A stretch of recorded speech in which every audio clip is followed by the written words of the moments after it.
Great. I think I will make a start, and probably some more people will join us shortly. Welcome to the Practicalities Around Dying second session. So we had the first session on the 10th of November 2021, so 2 weeks ago, and this is the second sessions. My name is Zaid Hermes. I'm a GP in Hondine. I'm also the clinical director for South Eastern Hampshire area of Hampshire, Southampton, and Isle of Wight CCG. I'll just start with some meeting rules, and then I will go into to the introduction. This session will be recorded as the last one if you were here last time. If you would prefer not to be identified, please use the available function to rename yourself. You can just hover the mouse over your name, and there are like 3 dots next to the mute button.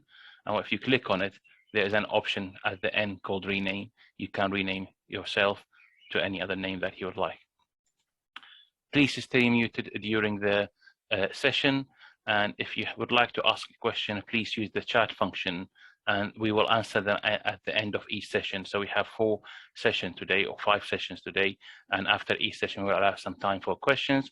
And even, don't worry, even if you have not managed to ask a question and you can think about something later on, either at the end or after the event, you can always email us. We will provide you with the email address at the end to give us your feedback and your questions. So as I mentioned, I am Zaid Hermes, I'm a GP, and what I'm going to share in the second is just the agenda to go through what we're going to go through tonight. So I will start by recapping from the last sessions. We had some questions, most of them we answered, but there are a couple of questions that I would like to clarify today and answer from the previous sessions, which we received after we finish the session. Then after that, we will go to Karen de Breckel. We have 4 great speakers today. We will go to Karen de Breckel, who is the ward manager in Rowans Hospice. Then Sarah Russell and Karen Roberts will give us their experience from a hospital care point of view. Then we will move to Paul Beeden, who's a consultant clinical psychologist at the Rowans Hospice, and then he will explain to us quite a few more things about bereavement and understanding grief and what support is available. Then we, last but not least, Sheepa, who was with us as well last time, who's a community development officer, and she will talk about adult social care. So what I would like to say first is a big thanks. I will just recap about what we did last time on the 10th of November.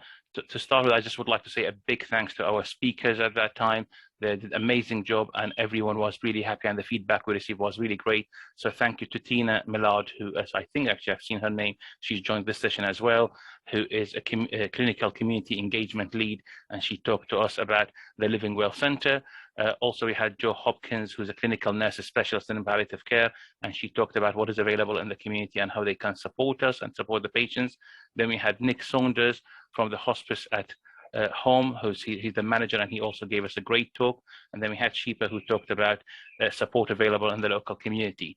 Don't worry if you've not attended if you have not attended the previous session, the session was recorded exactly the same as today. And after we finish today's session, we will combine the 2 sessions and also any feedback, any questions you have asked and any answers, and we will let you know later on where are they going to be published. So if you have missed the first session, then you will be able to watch it in your own time. And you can see some of the questions we just put on the slide, some of the questions that we had last week, not like I keep saying last week, 2 weeks ago, and we answered them as we went along. However, when we publish the questions after the event, we will put the answers as well to them. Also, we had some feedback. Actually, one of the participants asked what support is available for her mum, and we have put that person in touch with the hospice at home to see how can they support them. So hopefully that has been sorted, and if not, please let us know. And also, one of the other feedbacks we had is you can see that everyone felt the session was really good, and one of the participants asked us that they could not attend this session today and asked if we're going to record it, and the answer I've already given it: yes, we are recording it and we will publishing them. So last but not least, we received another couple of questions, or one question which has 2 parts in it after the last event, and they just would like us to explain a bit more about it in this session. So I'm going to start with them and briefly explain them. Is what does the gold standard framework mean, and what is a DS 1500 forms? So I'll start with the GSF, or the gold standard framework. So as we explained in the last session, palliative care is not one person's job, it's everyone's job. And what does gold standard framework mean? Is a practical, systematic, evidence-based approach to optimize the care we deliver for people nearing the end of their life, and not just for the people who are nearing the end of their life, but also to their family as well. What does it mean in practice? This I can explain to you from my experience. So the doctor who does our GSF and palliative lead in my practice, every month we'll have a meeting with the group of people who look after these people, which is the GP, then you have the district nurses, the community team, the palliative team nurses. We meet every month to discuss. We have a list of patients who are on this list or on the palliative care list, and we go through one patient by one patient, and then address all aspects, explore all aspects of their care, anything the GP needs to be aware about and to do, what then the district nurses needing to do, or the community team, and what is the palliative care. And if they are stable, then you move on to the next patient, and again you just look at, is there anything that they need? And that is a way to ensure that the quality of care they receive is optimum. And so GSF has really helped teams, and it's been going on for many years. I think it's about 20 years or so. I have been a GP for 10 years, and as far as I remember, since I became a GP, that GSF meetings and the gold standard framework have been happening. So it has helped teams in all settings, providing the better supportive care, as I mentioned, enabling them to live well until they die. And it is everyone's job. So the people I mentioned earlier on is all these people who come together to provide the best care for people towards the end of their life. So I hope that answered the question, what does GSF mean? And if you have further questions, please let us know and we will answer them as well. Then I will move into the DS1500 form. Some of you might have heard this name and some of you have not heard it. To be honest, I've only heard I only came to know what is DS1500 when I became a GP. So during my GP registrar training, I became aware what is this. It's a form that may be requested sometimes by patient and sometimes actually by their representative, which set out what is the medical facts that people are, which is relating to people, either cancer or any other condition which is a progressive, which can lead to death and is a life-limiting condition. What does this form help with? So if the patient or their relatives or representative apply for any sort of benefits or help or allowances, if that form is filled, usually it's done by GPs or also sometimes can be done by clinical nurses specialists, that can fast track route, which means they are able to be paid their entitlement much quicker without waiting for any delay. The last thing we want to do is these people and their relatives are going through really stressful things to get that help. So this form, if you are entitled for any allowances, you ask your GP or sometimes the clinical specialist nurse to fill the form for you. We give it back to you, and you send it with the whatever other form that you are submitting, and that will fast track it. What it is, it's normally for. So when I said terminal illness earlier on, as we mentioned in the last session, it is a progressive disease where death as a consequence of that disease can reasonably be expected within 6 months, which means if you are expecting a patient going to die within 6 months, then that's when this form can really help. However, once the form is done, it is really valid for 3 years, which means sometimes, and I've seen it, you think that somebody is going to pass away within 6 months' time. However, they go on to live for a year or a year and a half. It does not mean that this person who signed it off will be basically will be held into account, because you can't sometimes exactly tell. Most of them will use it for up to 6 months, but then it will be valid for 3 years. After 3 years, if that person is still alive, then the form will be reviewed at that time. So it expires after 3 years. I really hope, if you would like more information about DS1500, I can send you a link, and that will explain to you a bit more about the DS1500. And I hope that explains exactly what it is. So it's basically, in summary, it is a form that we fill as GPs. We give it back to patients over their representative that they can send with their claim to as a fast-track route to get their benefits and claims and allowances much quicker than the normal route. So, do we have any questions so far? No. Great. So then if we have no question, and again, as I mentioned, if you have any question, doesn't matter, even if the session or the presentation finished, you can do it at the end or even after the event. So if we have no questions, I will move into Karen Brickle, who's the ward manager at the Rowans Hospice. Thank you, Karen. Thank you. Next slide, please. So hi, my name's Karen Brickle, and as I was just introduced, I'm the ward manager for the Rowans Hospice. So I'm really sorry if my voice sounds a bit funny. I've got a bit of a cold and I'm really nervous. So if I trip over my words, please bear with me. So when I was asked to do this presentation, I wasn't sure quite what to talk about. And I thought about the things that people say to me most often when I tell them that I work at the hospice, and there are three things. So the first is who can go to the hospice and how do they get there? The second is what does it look like? Is it like a hospital? And the third thing that people say is it must be very sad because everyone dies. So I thought I would use those as a basis for my presentation. Next slide, please. So this is a quote from Dame Cicely Saunders, who's kind of the founder of modern hospice movement. And I think it really explains what we do. It's about ensuring that our patients are able to live their life right until the very end of their days. Next slide. So who can come to the hospice and how do they get here? So people aged 16 years and over, living in Portsmouth, Fareham, Gosport and South East Hants. All of the patients that come into the hospice have a life-limiting diagnosis, and that might be cancer, it might be another disease such as motor neurones. And people come in for many reasons. So some for symptom management of a pain or of feeling sick, for specialist rehabilitation. So if people have been in hospital for a while and their disease has progressed, they're less able to do things. It might be for support from the physios and occupational therapists with that, for psychological support, or some people are admitted for care in dying. Some of our patients who come in for symptom management may deteriorate when they're here, and then that becomes end-of-life care, care in their dying while they're with us, and all of our care is free.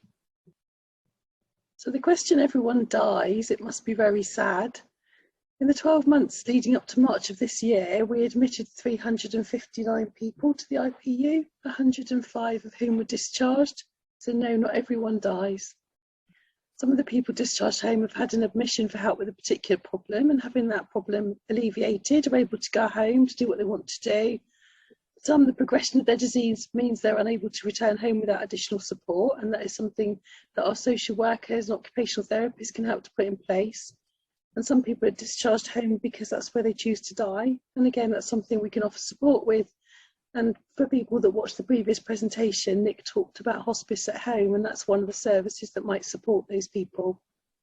Next slide. So this is our multidisciplinary team. These are the people that make everything happen on the ward.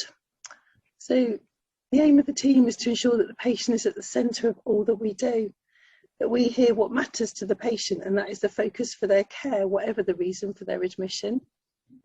For people who are here for care in dying, we try to ensure that everyone has a good death, that them and their important people have the information they want or need. And obviously that's different for everybody, but that they feel supported and safe and cared for until the end of their life. And that care continues for their family after that death. And that's something that Paul Beedon will talk about later this evening. Next slide. So to answer the question, what does it look like? I thought I'd take you on a bit of a tour of the hospice. It doesn't look like a hospital. So this is reception. This is the first place you get to go to if you're a visitor new to the hospice, where you sign in and get shown round to the ward. So even with COVID, we've always had visitors still on the ward. And at the moment, patients can have any number of visitors, but they can only have 2 visit at any one time. Sometimes when people become more poorly, or if people have different circumstances, somebody with small children perhaps, then we obviously flex that restriction. Next slide, please. So these are some pictures of our new bedrooms. So the hospice has just undergone a massive refurbishment. All of our rooms are very beautiful now, I think. So they're all single rooms. There are 19 of them. Every room has its own shower room, so it's really important for privacy for people. And those rooms are have individual temperature controls. The curtains can be operated by remote control. The lighting is, there's hundreds of variations of lighting that you can have. So patients can have those rooms really set up to be how they want them to be.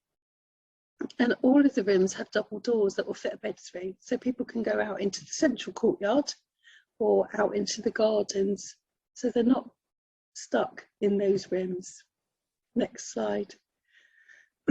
Excuse me.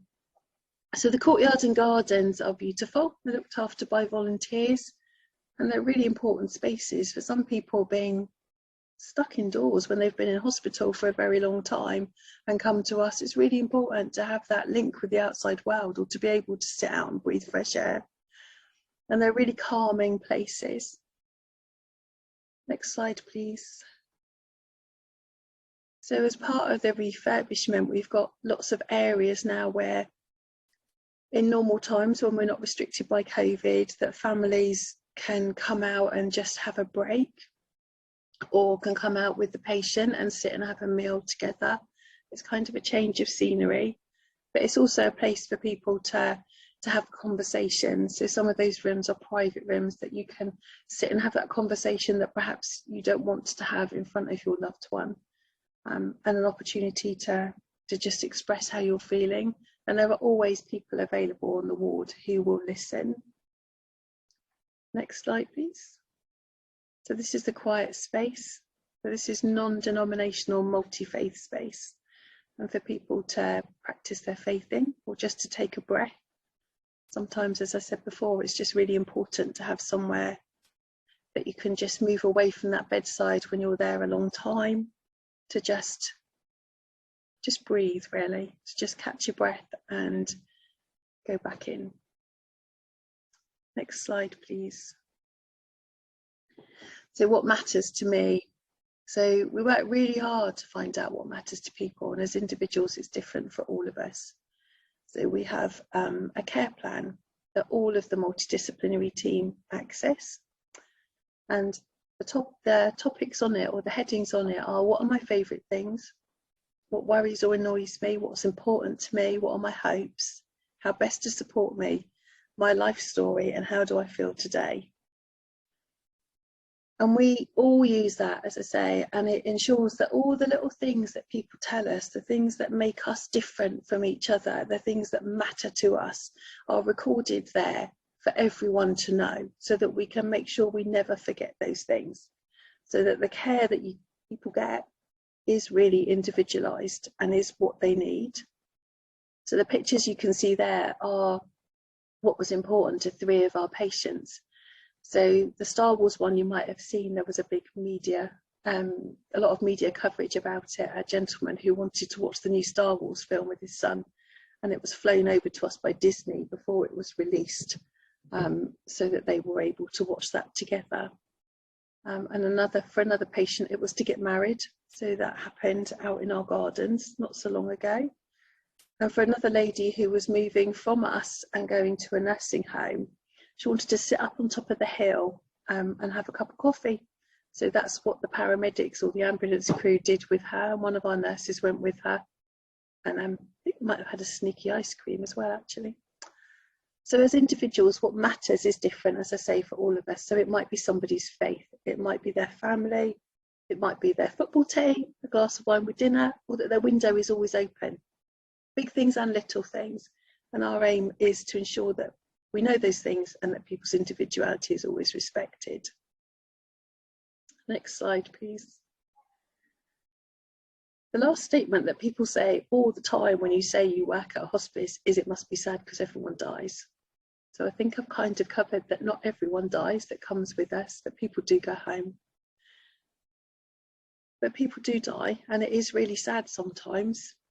But doing what Dame Cicely said, by adding life to days, by ensuring that our patients are safe and supported, that their families and important people understand what is happening and feel cared for, then that can still be a very positive place. And I hope that's what the hospice gives people. And this photo I love. I just think it's a really lovely photo of our gardens, and it's a really good place to end my presentation. So thank you for listening to me. Thank you so much, Karen. Absolutely great presentation. And as I mentioned earlier on, before everyone joined, I don't live far away, and I'm a GP in the area. but I've not really been to the Rowans Hospice. So this actually what you have done is given me actually an idea how it looks like. So you've done a really, really good job. Thank you so much. Thank you. And you have left some contact details there if people would like to contact you. Have you got any questions, Liz or Gina? Oh, there's no questions. No questions. Excellent. So excellent. So if there are no questions, and again, I just reminding people who joined later on, if you have any questions, even after the event, don't hesitate. Just we will give you the details at the end. Send us the question, and we will try to answer them and get back to you.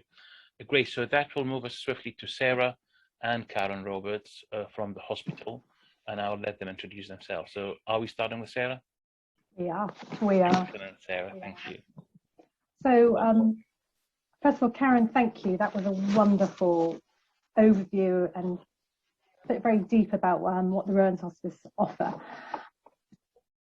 So my name is Sarah Russell, and I'm the lead nurse for palliative and end-of-life care at Portsmouth Hospital University NHS Trust. And I'm here with Karen Roberts, who is our bereavement service manager, to talk about the practicalities when dying in hospital. And we're going to talk about in dying, at death, and after death. And I'll talk particularly about what happens in dying and at death. And Karen is going to talk about after death. But before we start, I just wanted to say, we wanted to say two things really. First of all, we of course we're talking about death and dying, and we all bring our personal and professional experiences to subjects like this, and we just kind of wanted to acknowledge that all of us have different hats on and different knowledge and experience of when you've either looked after someone is dying or someone close to you maybe is dying. And that also that palliative care is about helping people to live well. And we heard that earlier when talking about the gold standards framework and the DS 1500. And end of life care is about helping people to die well. And we are of course talking about end of life care, so particularly about dying well today. And on that note, we wanted to start off with a short poem which was recently shared with us about dying in Portsmouth Hospital, which is called Last Breaths. And it goes like this: last breaths in, last breaths out, the swish of the curtain, the beep of the machines. Last breaths in, last breaths out, looking out across the sea. Last breaths in, last breaths out, the slow rise and fall of their chest. Last breaths in, last breaths out, quiet breaths gently flow, face relaxed and rested. Last breaths in, last breath out. Death approaches neither fast nor slow. Last breath in, last breath out. The quiet countdown of their life. Next slide, please. And the reason why we wanted to really bring that up is that obviously we're working in an acute hospital, and sometimes being able to support people in their last breaths, in dying, at death and after death is really important. And for us, one of the most important things is about really thinking about what people's personal or religious or cultural, spiritual preference, wishes and practices are, and how we incorporate that into the humdrum, the busyness of an acute hospital, with over 1,000 beds.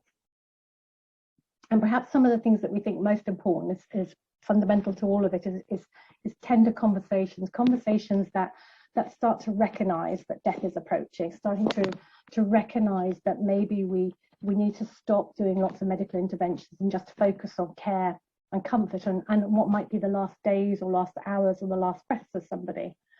And using a language which helps provide certainty at a difficult time. So thinking about that somebody may be sick enough to die, or we wouldn't be surprised if they died in the next few hours or next few days or next few weeks. And really thinking about how important that is, because if we have a better understanding of what knowing is happening, then even though it may be something that we don't want to happen, we can perhaps face it in a different way, or face it with getting the support that we need from those within our friends and families, as well as us within the medical, nursing and multi-professional team in the hospital. So those tender conversations, raising the possibility or the certainty of approaching death, help us think about what do we really need to focus on Karen spoke beautifully about what matters most to somebody when they're dying, and within the hospital setting, we're thinking about how can we do that as much as possible here. So again, things that we'll be thinking about is what were their previous wishes and decisions? Do we know what they all didn't want, or is it about they really wanted to be shaved, or their hair to be brushed, or have their nail polish on their nails, or is it something particular that meant really important to them? So, for example, recently I was really struck by seeing somebody who was dying peacefully and comfortably, and the nurses had gently put on his chest a letter from his grandson and a photograph of his grandson, so that even though he was unconscious, he was still close to somebody who loved him and wanted to tell him how much he loved them. And as I read that letter out to him, it felt that for that moment he was still connected to his grandson. And I think that's really important to us in the hospital, about how we keep people connected. During COVID, our family liaison officers, who kind of grew out of nothing, and people being redeployed from different areas, really jumped in to provide all those video connections and phone connections for people who were either just wanted to say hello to people they loved, or perhaps in their last breaths as well. So again, thinking about how we maintain those connections and how we help the families maintain connections. And the other things that we focus on are things like, have we made decisions about not restarting the heart? Have we made decisions about what things we won't do anymore? And what do we know from when they came in from their homes or their care homes in the community? The other things that we focus on is those little things like visiting and car parking. People are allowed to visit in the last days of life. Current visiting is usually one person for an hour for normal visiting. But when we know somebody is at the end of life, the ward manager and the ward sister will discuss with the family member about what we can do. So I've had some families where we've had 2 people coming in on a regular basis, or somewhere several people have come in just to be present with that person, to share that moment and those spaces with them. And I think that's really important, because you're also focusing on caring for yourself as a family member, as well as maybe caring for your friends and family, because often it ends up with one person or 2 people in the family having to convey all the information to the rest of the family. Karen mentioned about a care plan, and we have something called the individualised priorities of care, and that's really about recognising that we think someone's in the last few days of hours of life, and let's really focus on just keeping them comfortable and not doing their temperature or their blood pressures, when perhaps we just want to make sure they're comfortable. And again, really focusing on symptom control, what medicines will be helpful, not to slow death down or hasten death up, but what can we make sure that somebody's not breathless or in pain or restless or agitated or anything like that. And then, of course, emergency contact numbers. We need to know who to contact at 2 o'clock in the morning if something happens. Are you happy to be contacted? And how will the rest of the family or friends know? And then when somebody dies, we're really conscious about how do family members say goodbye in the moment. And often our conversations, those tender conversations, are about what happens as somebody dies. What does it look like? What does it sound like? How do I know whether that someone's just so deeply asleep or whether there's something more? What are their personal requirements? Are there particular religious or cultural requirements that's really important for them for us to do? And similarly, about if there are requirements for urgent release, that we know that a burial needs or a funeral needs to happen quite quickly. Knowing that sooner rather than later means that Karen and the team could really kind of work upon making sure that we can release that person to be for their funeral arrangements as soon as possible. And then when somebody's dying, we're thinking about how's the family member getting home? What's it going to be like to them walking through that front door by themselves? And how do we make sure that they've had a cup of tea or a sandwich or something before they've left the hospital building to make sure they're okay? And all those other things about what next. But I think the other thing we wanted to say is that within all of that, there's often really good laughter and memories. And although we can, there are lots of strong emotions, it's not unusual for us to hear families sitting and just talking over the bedside. So the person may be dying and unconscious, but in the background there's the hum of the sounds of their normal family voices, things that are familiar to them. Or maybe we've asked the family, say, why don't you bring in your favourite perfume or your aftershave and let's spray it on the pillow so that there's a familiar smell in the room when you're no longer there, or photos, or how we want you call them, or what things do you want us to say? And those things are really important to us in dying at death, and which then kind of really moves us on to after death, which I'm going to hand over to Karen with. But the most important thing is that when somebody dies and we know that we need to confirm the death, we try and do that as soon as possible, because on the death certificate, the time and date of death would be when the doctor on the ward has confirmed the death. But I'm going to hand over to you, Karen, for after death. The next slide. I think there should be one more slide. Yeah, thank you. Thank you, Sarah. So my name is Karen Roberts and I'm the Bereavement Services Manager for Portsmouth Hospitals. Please excuse my voice today. It must be something about Karen's, because I too am suffering with a bit of a cold. So after our amazing teams have looked after the families on the ward, every family will receive bereavement support. One of the most common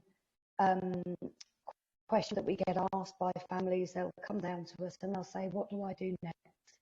I've never been through this before, what do I do next? It's really key for us that every family will be supported by the bereavement team. We will help the families to receive their medical cause of death certificate, something that they can't make any future arrangements without, and start to make arrangements with funeral directors or the other things that are important after somebody dies. So we help to issue those medical cause of death certificates. The hospital implemented the medical examiner system. This is going to be a statutory requirement. The hospital have implemented the service 2 years ago, and we work very closely alongside a large team of medical examiners who are there to add an additional layer of support to families, who they can ask clinical questions following death, and a consultant who will be able to explain the cause of death that maybe at the time when the clinicians on the ward were with the families, the information wasn't quite sinking in. So the medical examiner is crucial. It's an additional layer of support that can be offered. At that point, we will also be able to help with the cremation paperwork if that's required by a family, to ensure that that is all completed in a timely fashion, and we can get that sent on straight over to families' funeral directors. The registering of the death with, in our case, the Portsmouth Registry Office, through the pandemic, we were able to accelerate services where to enable families not to have to return to the trust if they don't wish to. The whole service became electronic. So as soon as those certificates are issued by the doctors that were looking after your relative, we can get the information straight to Portsmouth Registry Office, who will then contact you at home. Rather than having to visit the registry office, they will contact you at home to formally register the death over the telephone and be able to guide you to obtaining certificates and a additional form that's required by your chosen funeral director. Lots of our families do indeed have a family funeral director, but there are families that may be out of area or again have no plans in place. So whilst we can't recommend funeral directors to family, we can certainly guide them to funeral directors that may be local to them, or where there may be a slightly smaller budget, and we can guide people with all their different special requirements. As Sarah touched on, the urgent release of bodies from our trust is a 7-day-a-week process. Bereavement services operate between 8:30 and 4:30 every day, but the trust have a process that will kick in out of hours and the night, where we are able to ensure that everybody's religious beliefs are met. And I'm very proud that for the last 3 years since I've managed the service, we have 100% rate for everybody being released as soon as possible. for our families. We can also help with the viewing of the deceased. Over in our, we have a wonderful special viewing room over in the mortuary, where we would hope arrange a viewing for you. We also help families with repatriations for family members that have got to go outside of the country. And we can also guide to specialist repatriation companies that will be able to look after the family.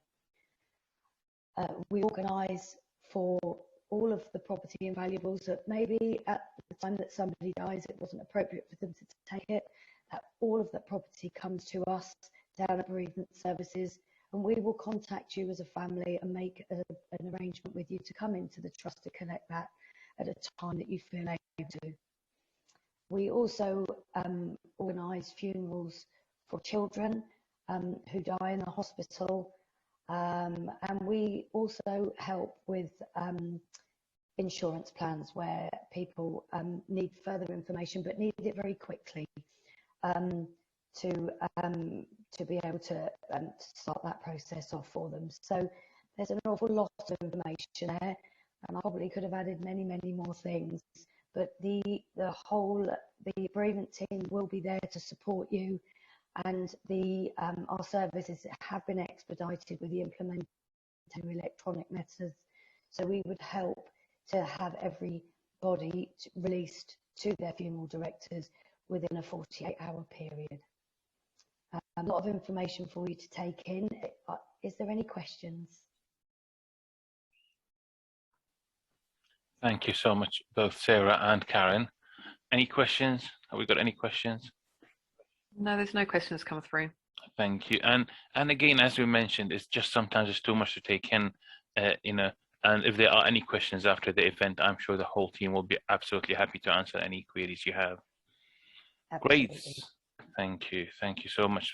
Absolutely, again, amazing. It's just when you put the second slide with all the services you do, you know, it is just amazing how much you can, you can put more and more and more. You see the thing before death or in death and then after death, but you see the thing that you're doing underneath. It's just amazing when you list them. Sometimes you can't even think about how much you are doing. So thank you so much for your help, for all the great work that you are doing. So I think there might be a couple of questions we have here. When does a coroner get involved?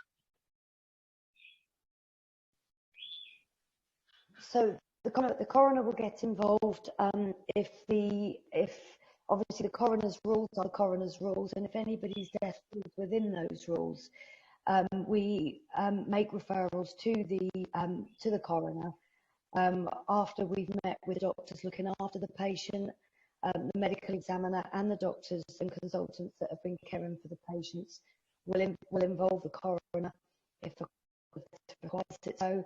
And again, that process became electronic through the COVID pandemic. So we see coroners' decisions a lot quicker than we were prior to that. And that information is shared with the families as soon as it's available to us. Thank you very much, Karen. And yes, and as a GP, I will just say the similar thing. If the cause of death is unknown or is unexpected death, absolutely that is a case need to be referred to the coroner. Or if there is any doubt, if there is any concern, that has to be reported.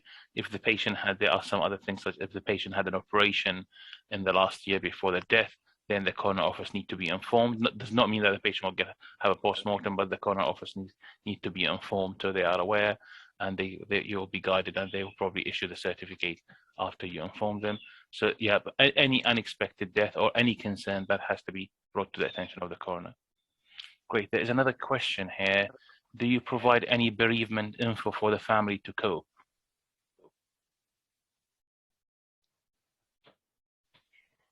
And I think you already answered it, Karen. I think we do have a booklet that is given to families at the time of death.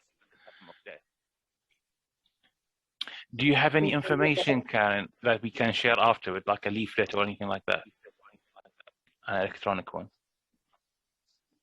Yes, we will be able to help that. In the process at the moment, because many things changed in the pandemic with regards to the coroners and the registry office. We're in the process of revamping that with the help of Sarah. It provides information, emotional support, contact support, and we're just, like I said, just in the process of revamping that. So something that we can share electronically as well as physically at the time.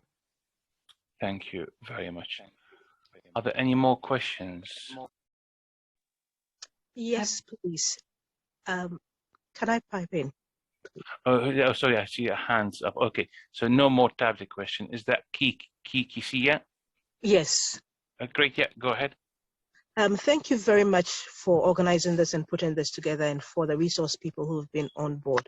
And I've learned a lot. I was on last week, this week as well. Question about organ donation. So if there's someone, say a family member who's made it known that they want to have organs donated, how does that play into the whole process? Or if, for instance, it's in my case, I've voiced out to my family and they know I want to have organs donated, how is that incorporated into the whole process then? Thank you. Thank you, Kiki. A very good question. Sarah, do you think you can take this question? Yeah, no, most certainly. Kiki, thank you ever so much for bringing that question out, because I think it's really important and not often one that's talked about very often. So we do have a process in the hospital about if somebody wishes to donate organ or tissue donation. Probably the most useful thing is for us to know that somebody does want to donate organs or tissue. And we have a policy for it, which then goes through about how we check consent and go forward with it. So if you know your loved one wants to do it, or if you know that there's something that you want to do as well, the first step is to let the team know, and then the policy and the process kicks in as to what can be donated, and how we go about doing it, and how that fits in with the whole process, particularly if somebody is dying, and about knowing that that's the next step for them. And I think that it fits a lot into, again, what matters most to people, because sometimes things like that do matter to people, and we don't want to forget or ignore or be too afraid to ask about that. I don't know if that answers your question enough, Kiki. Yes, it does. Thank you very much. Thank you. Thank you very much. Great question, and thank you very much, Sarah, for that answer. Great. So if there are no more questions, we will move to Paul Beeden. The next slide, please. Next one. Great. Yes. Thank you very much. You can go back a slide. It's fine. Oh, it's the back slide. Excellent. So I'll hand over to Paul Beeden, who's going to introduce himself and then talk about bereavement as well and what support is available. Thanks, Aid. Thank you. Okay, right. I'll turn my camera off just while I talk, but I'll turn it back on if there's any questions I can respond to at the end. So hello, it's great to have this chance to talk with you. And I'm going to talk about bereavement, about understanding grief, and about the support that is available. And afterwards, I'll be happy to answer any questions you may have. So do feel free to write them in the chat box, and we'll come to those at the end. Okay, great. Next slide, please. So I'll start by telling you a little about my role and about the work of my service. So I'm a clinical psychologist, which means I've been trained to use therapeutic approaches that are proven to help people who are experiencing distress. And I lead a small team of psychologists who work here at Rowans Hospice, and we provide support to people with a life-limiting illness, to their carers and their family members, and to people who've been bereaved when that bereavement is due to a life-limiting illness. Next slide, please. So just to start thinking about what grief is, always good to define, make sure we're all talking about the same thing. And grief is defined as an intense sadness, especially caused by someone's death. And it's a natural psychological reaction to a significant loss. And I guess the important word here is natural. The key bit is to normalize grief and bereavement. So although we experience very high levels of distress when we're grieving, grief itself is a normal part of the adjustment and recovery process. It's a part of the healing. Next slide, please. So I'm just thinking of some of the typical feelings that grieving people will often feel. There's that intense missing of the person. There's deep sadness And that sadness can, I guess, most often be characterized in coming in a sensation of just waves, so that somebody may find that they're doing okay for a short amount of time, and then a wave of grief can hit them, triggered by thought, by a piece of music, by looking at a plant which they knew that the loved one they've lost would really like seeing coming into flower, or it can be nothing. It can just come out of nowhere, these waves of grief. And sometimes they come at somebody frequently and all the time, and at other times, particularly as people move through their bereavement, those waves of sadness and pain begin to have bigger gaps between them. Commonly, we know people really can struggle to concentrate, they can struggle with their memory. Sometimes I'm working with older people who will be worried that they're developing a dementia or that something is going on, cognitively, when actually what it is, it's the normal natural bereavement and the impact of that on our concentration, on our memory. And often people are unable to enjoy lots of aspects of their life, particularly early on in their bereavement. And people can experience dramatic mood swings from, relief sometimes, to devastation, to anger, to hope, and back to sadness again. So it can feel like a real roller coaster. And when experiencing all of these things, people can often feel out of control, men and women alike. The sense that their emotions, which maybe before their bereavement they were used to feeling very in control of, for some people, that sense of control can feel like it's taken away from them. The fact is, we can't stop our feelings when we're bereaved. We can't stop these waves of grief. We can, over time, learn to relate to them differently. There's a saying that goes, you can't stop the waves, but you can learn to surf. And this can be true of the experience of grief, although sometimes we can need some support in that journey. Next slide, please. So although we will all feel many of the same emotions, grief also affects each of us uniquely. So it's important to remember, and we always hold on that it's important for us to remember, there is no one right way to grieve. So for my team, we really understand that we need to find a balance between our knowledge of the types of feelings and experiences that are common in grief, with the fact that we never want to make assumptions about what grief is like for any individual person. We know that grief can show itself in many different ways, and people are the experts on themselves. So we are tuning into them to understand as best we can the world through their eyes. We do that by listening, by tuning into them, by understanding in that way. Next slide, please. So as I've said, grief is about healing. The mind needs to grieve in order to heal. It's why we do it. So it's important to know that the only cure to grief is to grieve. People are often very hard on themselves, believing that they should not be having these feelings for as long as they do, or thinking that they should be strong and get over it. But this is based on a faulty belief that having and showing emotions is somehow weak. The truth is that it's an unavoidable part of being human, of loving, of having connection with people. So giving ourselves that space and permission to grieve is an important part of healing. And often that's about giving the people we may be caring for space to grieve. We can all at times rush in to try and make it better for someone, to shut the tears down, worrying perhaps that when people show their grief and they show their tears, that in some way that's damaging for them. But actually, one of the things I want to say today is just to normalize the fact that it's okay to be alongside somebody else's pain and let them express that. In fact, it can be a huge relief for people sometimes. Next slide, please.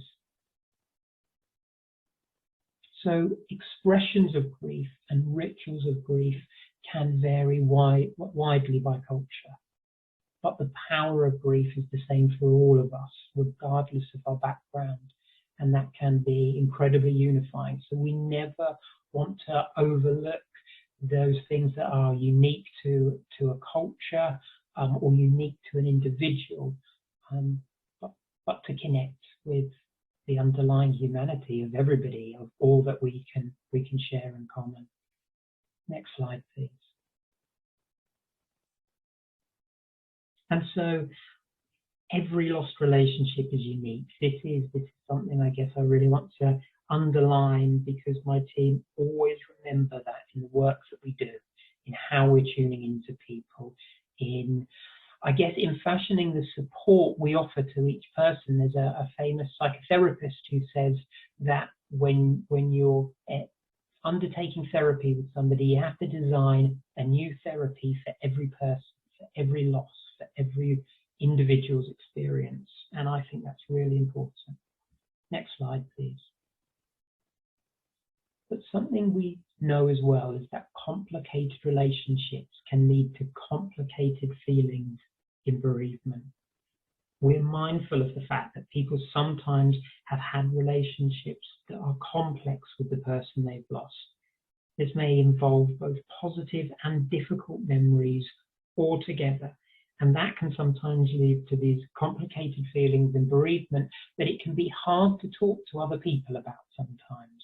So that's one of the reasons we can be there, and one of the ways that we can work to kind of untangle these knots of what it means for a person, how they go forward. Next slide, please. So one of the ways psychologists think is often to use models to understand people's experience. A model is essentially it's a map, it's a way of creating a picture, an image, if you like, of a process someone goes through, of what it might be like. And I'll actually draw this out in a very simple way. I'm a very bad drawer, so it doesn't often look very good, but still, it often speaks to people. I'll just draw the two boxes. So the box on the left here, that is loss focus. So these are the two main forces of the process of grieving, loss and life. On the loss focus, it's the waves of grief that I've been talking about, which may come across in that tearfulness, in focusing on the loss, in the developing of a continuing bond. What we mean by that is that a relationship with somebody after they've died never ends. They may have died, but we continue to love them and relate to them, and want them to be a part of how we think and see the world. So all of that is the loss focus. They're the days that are often the most difficult days that may feel like they'll never pass. And on the other side, we have the life focus. So it's the days where people kind of carry on with life. They might go out to lunch with a friend, they might see grandchildren, they might try redoing an old hobby, and they may for a moment kind of feel a bit like their old selves. It's that distraction from grief. And sometimes it may be new roles, new hobbies, new identities, new friendships.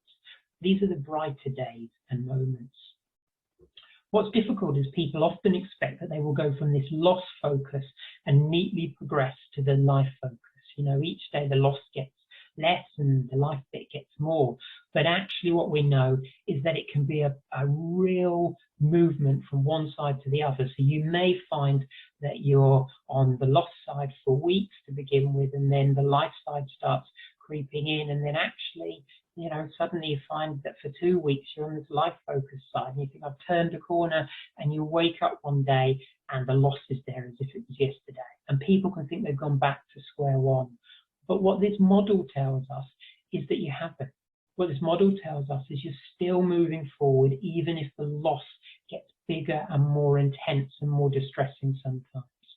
What this model also tells us is it's okay to be okay. So if you're on that right-hand side, if you're in the life focus bit, sometimes people think, oh, I'm doing all right today. Is that okay?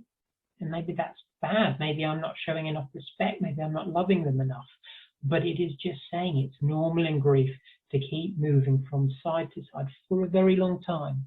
And something I guess I'd like to say is that society is generally poor at recognizing how long grief takes.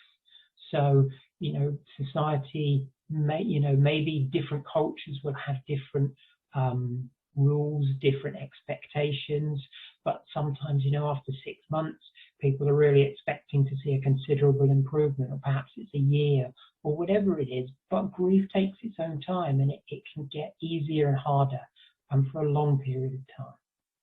Thank you. Next slide, please. So I want to come on to what we do. How do we help alongside that? And as I've said, it's a natural process. We're not trying to say that, you know, grief is, for instance, a mental health difficulty. It isn't. It's a normal part of experience. However, mental health, the ups and downs of it, is normal for all of us. And when we're experiencing a bereavement, it can make depressions we may have suffered, anxieties we may have suffered much worse. Also, if we've had lots of different losses, that can become really difficult.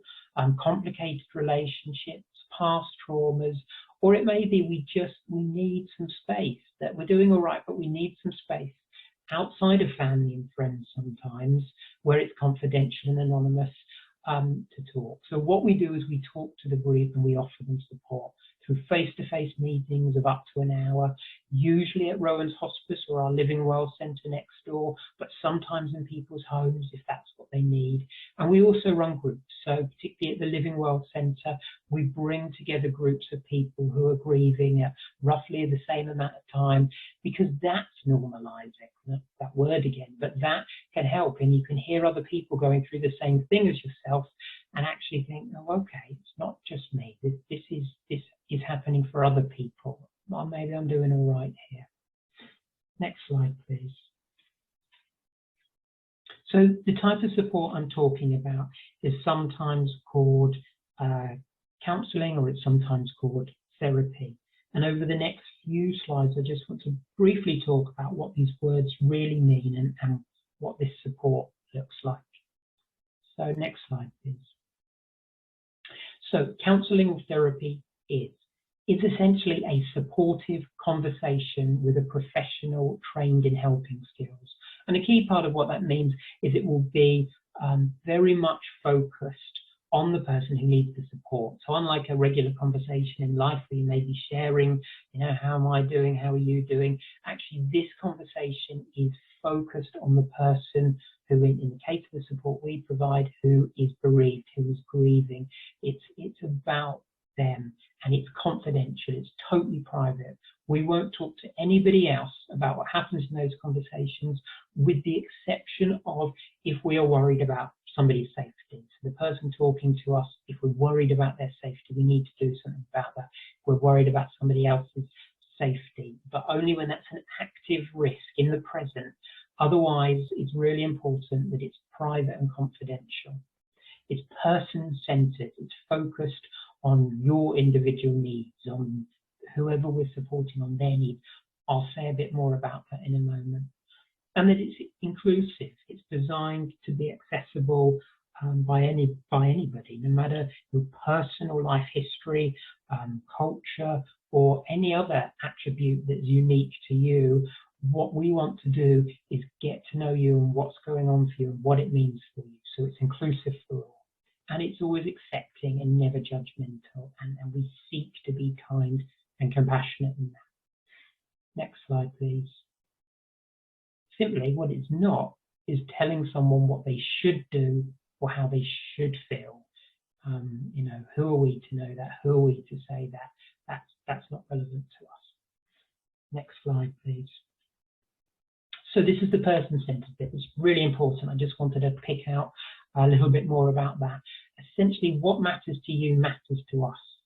We want to understand how you experience your life and offer you support that is tailored to your individual needs. So after we get to know you in an assessment, then we'll talk with you about how we'll work, what will be right for you.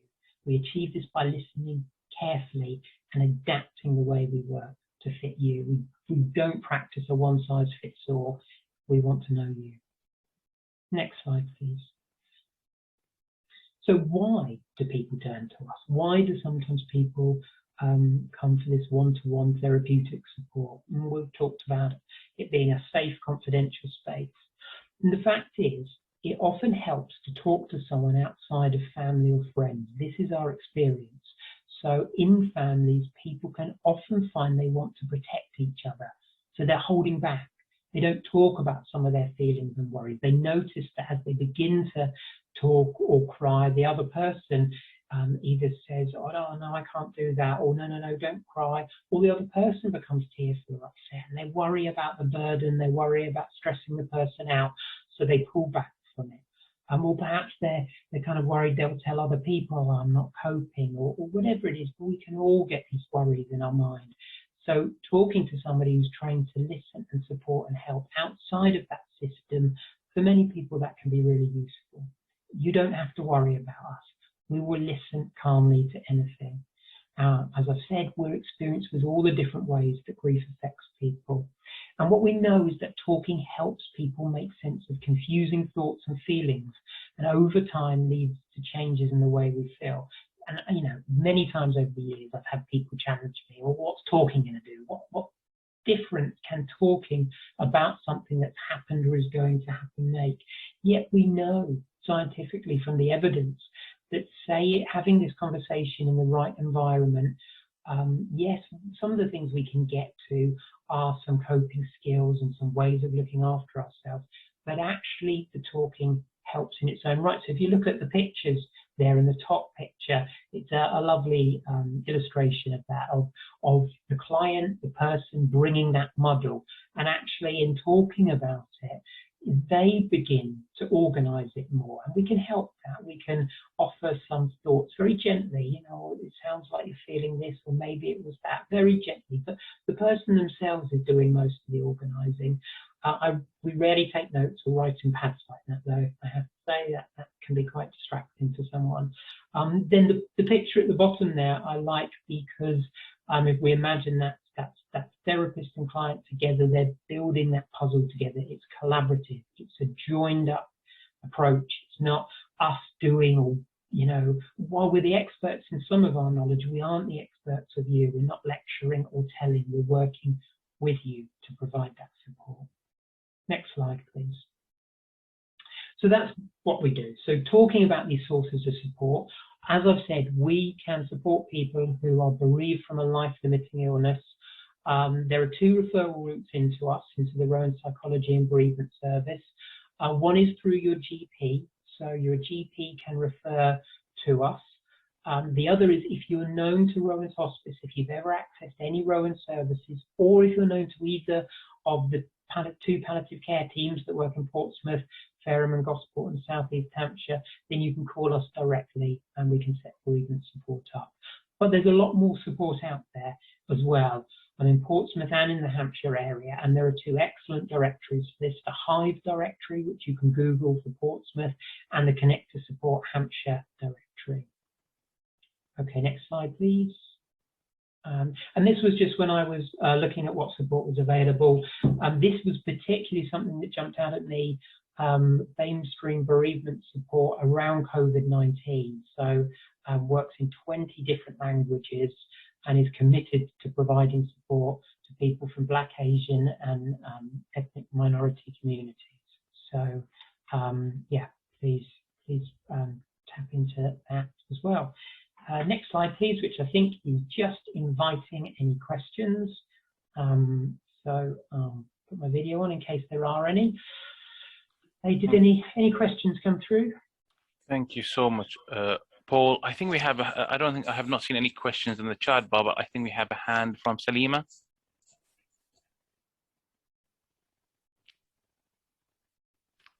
Salima, did you want to ask a question?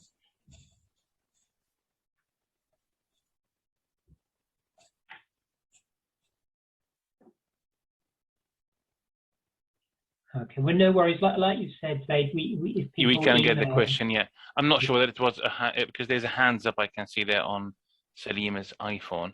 But if you want to come back to it later on, Salima, if it was raised by mistake, that's fine. If you would like to come back to it, we will come back to it later on. But thank you very much for absolutely, again, great presentation. Thank you very much. And as you say, I see it as a GP a lot, as you say, and I'm going to use some of your the words that you have seen, and actually the slides, if you don't mind, as a GP, because it's very powerful when you say, I'm feeling okay today. Is that normal? You know, is that okay? Or say, I'm grieving too much. Is that, is that normal? And the word you've used here, probably I'll start using it as a GP because it's very powerful. The only cure to grief is grieve, is to grieve. And I think that is actually really powerful. So thank you so much. Great presentation. Any questions? I'm sure Paul will be happy to answer them later on. Could I have a copy of your slides? I'm sure Paul will be happy to share that, but the whole presentation is recorded and will be shared later on. But I'm sure Paul will be happy to share with you his slides later on. No Great. problem. So let's move on to now. So our next speaker is Sheepa Ahmed Khan, and Sheepa is going to talk to us about adult social care. So I'll let her introduce herself and then do her presentation. Thank you. Thank you everyone for joining us today. So my name is Sheepa Ahmed Khan. I've been in community development work for over 20 years. A lot of that has been with adult social care. So I'm going to talk briefly about adult social care in Portsmouth because I actually work for Portsmouth City Council within the adult social care team. As you can see under the heading, there's a lot of different services that operate under the banner of adult social care. And one of those services is the Independence and Wellbeing team, which is the specific service that I work for. And I'll tell you a little bit about that later on in my presentation. So adult social care, what is it? Often we have, we're carers, we have loved ones that we look after at home. We maybe have elderly parents or grandparents that we look after. And it may come to a point when their care is a bit more complex. They start to have more needs. So for example, I've got an elderly grandmother who a couple of years ago was very capable of doing things for herself, but as she's getting older, she can no longer walk as easily. She finds it difficult to get dressed, to get changed. So more recently, we've had to get carer support for her. So somebody would come in from adult social care as a paid carer to help her with her personal care, dressing needs and bathing needs. So adult social care really helps individual families to look at the package of care that can be available to families, particularly if they've got older people struggling at home with their care needs. So what we ask people to do within adult social care is to fill in a self-assessment form.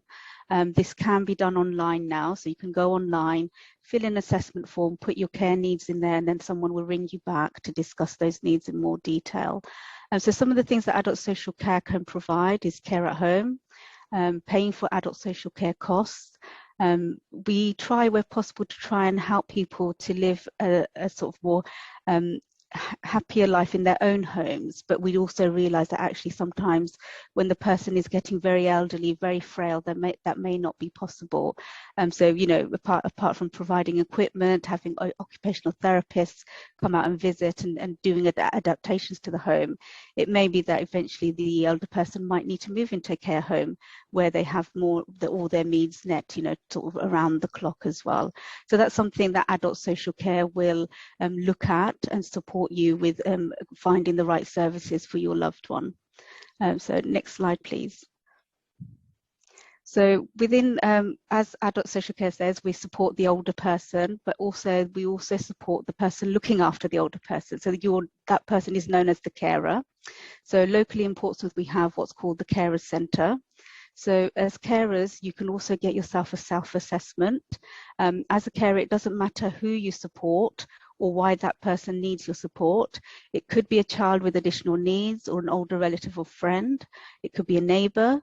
So the person you look after doesn't need a formal diagnosis, and you don't need to be claiming carer's allowance to use the service. So the service really is there for anyone who has any care need, and regardless of what that person's illness is or how frail they are or what their disability is, you are considered a carer and you have a right to have support and services. And what the Carer Centre can offer is various different types of support. It could be just a listening ear, which is sometimes what a lot of people need, is just someone to listen when they're going through a tough time. They can also offer a sitting service. So if you wanted to go away for, you know, a couple of hours, you've got an appointment, but there's no one at home to look after the elderly person or a child with additional needs. So they can also offer those sorts of services. The Carers Centre also offer carers breaks. So they can allow sort of short breaks for carers and a little bit of incentives for getting other services locally as well. There are carer services, like I say, not just in Portsmouth, but in the other wider Hampshire areas as well. And there's a little link there at the bottom. So if you want to know about carer services in your area, that's where you can go to. Next slide, please. So as I've said, I've spoken briefly about the Portsmouth services, but actually these services are available everywhere. So if you go to the Connect to Support Hampshire.org.uk, again, they will have very similar services across the whole of the UK and Hampshire-wide as well, and the other areas.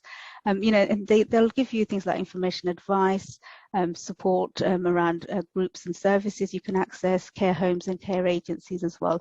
So the model is the same, but it just depends what area and what postcode you're in, which service that you have access to. Okay, next slide, please. So in terms of my service then, the Independence and Wellbeing team, so our service looks at people before they get into care homes, before they need that additional support. So we're looking at trying to keep people happy and healthy for much longer in their own homes, in their own communities, and you know, we want them to be active members of their communities. So our team runs social activity groups, again, to prevent social isolation. We can always experience social isolation. You know, sometimes we come from big families, we may have lots of family around us, young, you know, our grandchildren, our children, but everyone's very busy with their lives. And although we might live in a big family environment, we can sometimes quite feel very isolated and lonely within that bubble. So it's always nice to meet other people, you know, so to reduce the social isolation, it's always good to go to external things outside of the family and joining groups. Part of the team activities, we do physical activities and a wellbeing program. We have life skills, a cookery program as well, particularly for a lot of older gentlemen have used this program where their partners have unfortunately passed away. They were the main sort of cook in the home, and now they're left with not knowing how to cook. So we have a lovely project called Chop, Cook and Chat, which teaches a lot of elder people to cook. And we also offer training around training around different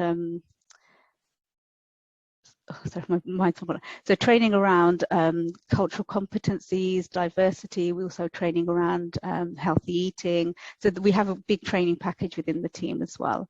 So within our service, we provide things like Meals on Wheels. So Meals on Wheels is a service where you will have a hot meal delivered to your home or frozen meals on a regular basis. We have healthy walks.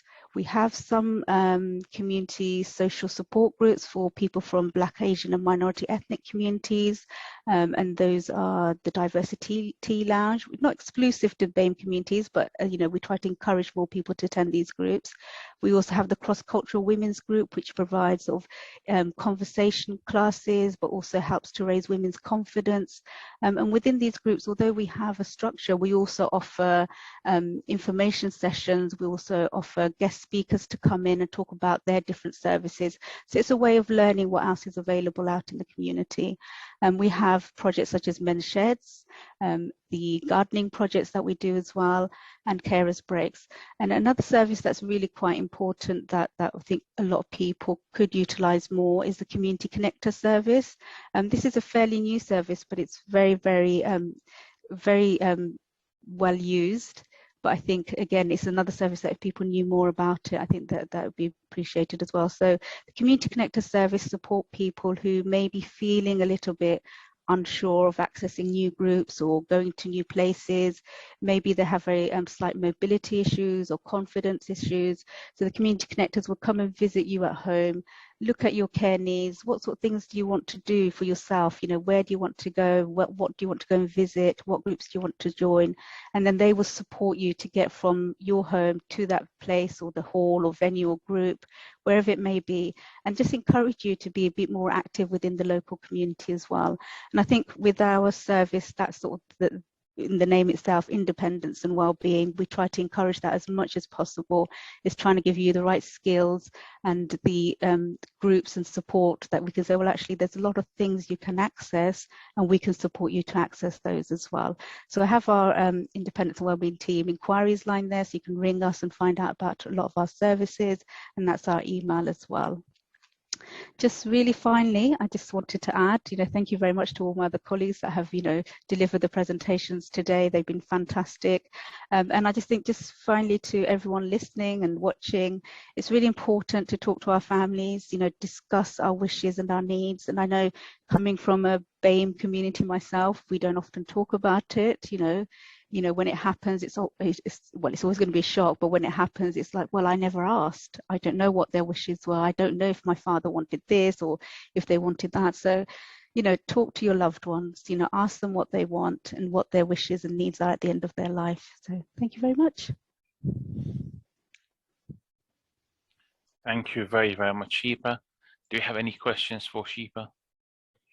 Again, amazing presentation. You covered a lot of things, and thank you very much for mentioning the Hampshire Connect as well for the Hampshire residents, which are very similar, if not the same services you have in Portsmouth. Great. So if we have no further questions for Sheepa, would like to say thank you very much for attending the event, the second event. Really, I hope you really found it very helpful. And if you have any further questions, any queries, anything, please email Liz on her email address as you see it, elizabeth.taylor4@nhs.net. I would like also to say a big thank you for our speakers. You've done an amazing job, really great presentations. I've learned a lot from them myself, and every time I attend one of these events, I learn more. So thank you very much for Karen Brickell, Sarah, Karen Roberts, Paul, and Sheepa for your great presentation. And also big thanks for Liz, Gina, and Erica for organizing this event. Thank you so much for all the work that you have put in to make these events successful. Please complete the brief questionnaire that you were sent along with the agenda. That will really help for future events and future meetings. And thank you so much for attending. And as I mentioned, if you have any queries, please email them to Liz, and we'll try our best to answer them. And also we will make these two events and the questions and the answers available to you, and we will let you know where they're going to be posted. Thank you so much. So if there are no more questions, we'll bring the event to close.